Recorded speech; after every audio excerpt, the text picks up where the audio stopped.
So today I'm going to talk to you about one of the most fundamental problems in network security.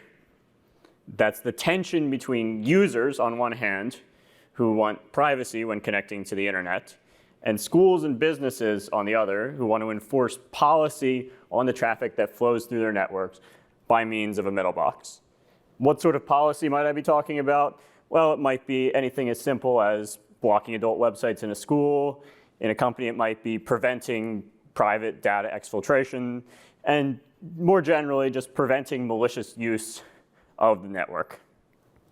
The way this works is by taking the ciphertext, the encrypted traffic generated by the user, decrypting it, and snooping on its private contents.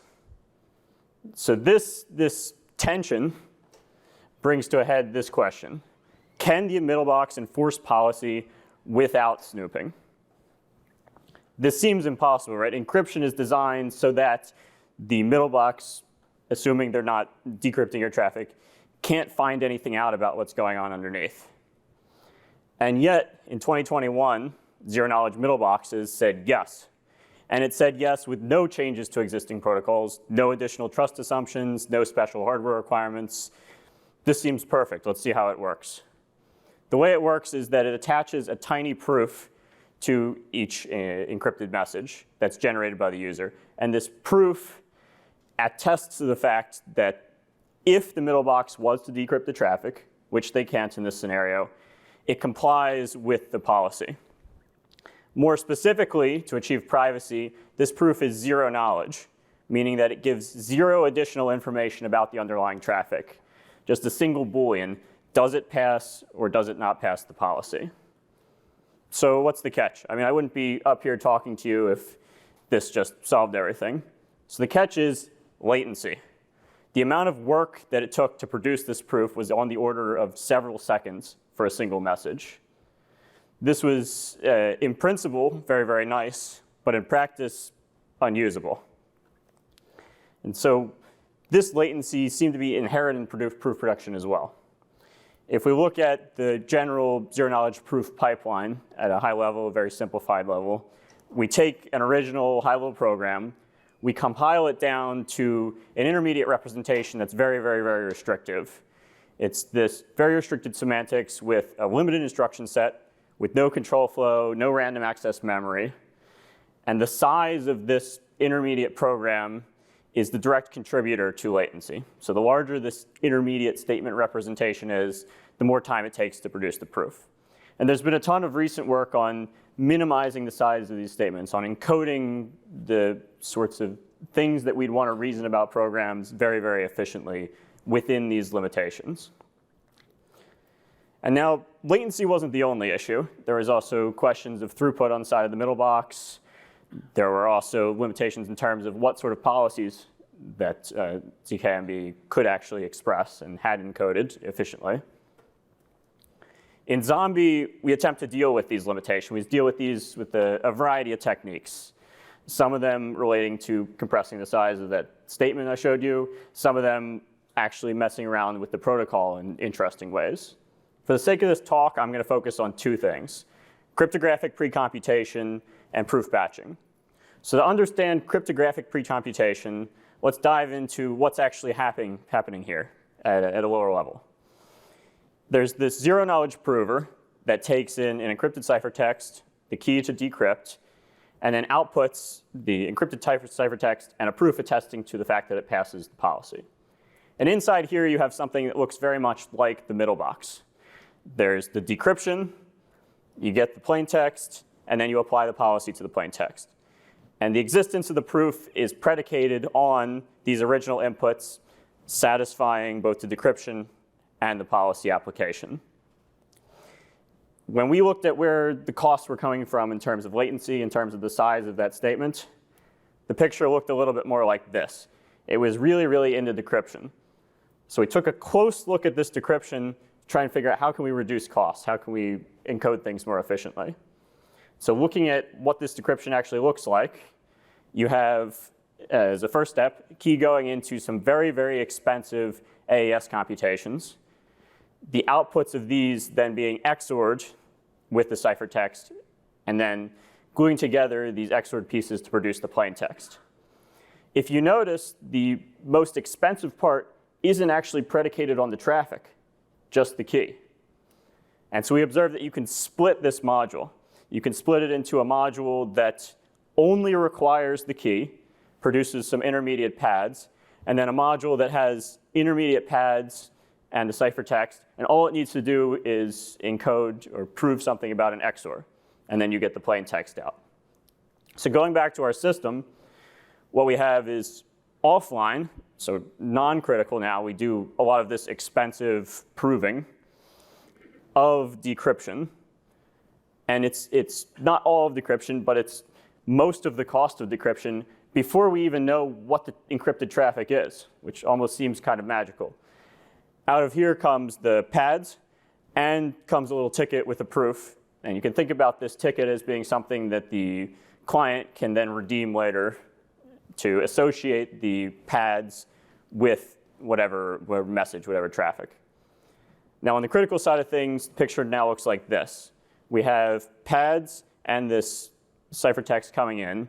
We decrypt from the pads, which remember is just a very, very cheap XOR, pretty much. Then we could apply policy and send what we had before to the middle box.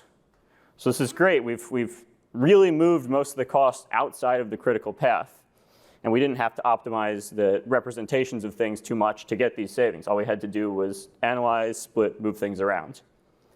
But there's another problem. Even though this decreases latency, middle box work is now increased. Has to keep track of these tickets, or you have to retransmit them. Now there are multiple proofs to verify. It has to associate the proofs of pads with proofs of the ciphertext. Even worse, the picture probably looks something like this.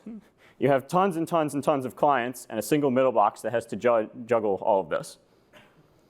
And so going back to the techniques and optimizations in Zombie, we were also interested in improving throughput.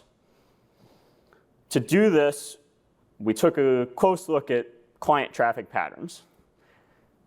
What we observed is that for most clients, the traffic is very, very bursty. There are long periods where you're not sending traffic.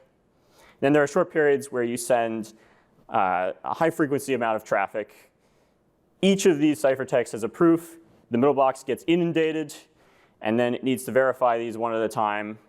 That's where the bottleneck is. And what we realized, like deep within the cryptographic protocol, is actually some nice features that allow us to batch together these proofs. So instead of having one proof per ciphertext when you're constructing a batch, now you can produce this batch, attach a single proof to it, and the middle box can consider these ciphertexts in a batch, doing a single proof verification per batch as opposed to per message. You could think of the intuition for why these batches occur as when you're browsing the internet, you might be on a particular website. There's no traffic going through. You're just looking at the website. You click on a link that moves you to a new site. All of a sudden, a whole bunch of new connections are made. New resources need to be loaded in.